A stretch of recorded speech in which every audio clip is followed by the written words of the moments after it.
So something that's really good is to practice back floating or front floating and then standing up afterwards. That way, if a child has fallen in the water or they missed their step or something like that, they know how to take a stand. They know how to stand right up and walk to the side or hop to the side. You'd be surprised at how many children start to drown in water that they can touch in just because they don't have the skills to be able to pull themselves up or stand up and get to safety. So I would just start as a back float. And depending on how comfortable your child is in the water, you can either tell them what you're going to do with them or kind of surprise them. So with Lauren, I'm going to tell her for this example, hey, we're going to practice standing. So I'm going to hold your head. And now I want you to sink your hips and just stand up. So pretend you're sitting in a chair. Try to sit in a chair and just stand up. There you go. And I'm going to push her head up and just practice standing. We would do that 3 times before moving on to a different skill or letting her play in the water.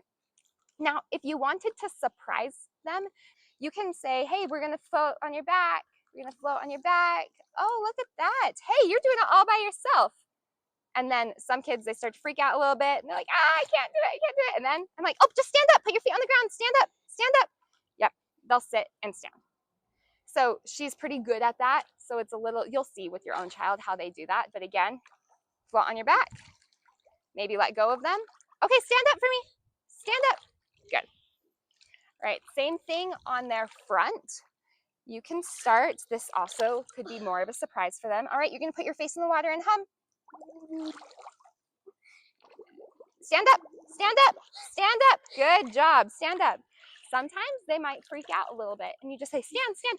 See, you can stand. Your feet can touch the bottom. Just remember that, you can stand. Or now that you've stood up, hop, hop, hop, hop, hop. You can do it, get to the side. If you didn't want it to be a surprise on their front and you wanted to kind of tell them what they were doing, you're going to hold on to them, put your arms out like you're flying, front float, put your face in, hum. We're going to practice standing. Stand up for me. Stand up. There you go. Bring your knees in and stand up. There you go. And you can just practice. Even have their head up to begin with if they're not loving putting their face in. Stand up for me. Stand up. Good. And they might get a little bit of water splashed on their face, and that's okay because it's still water exposure in their face. And then as long as you are positive and confident in yourself with them, they're going to learn to be confident in themselves in the water.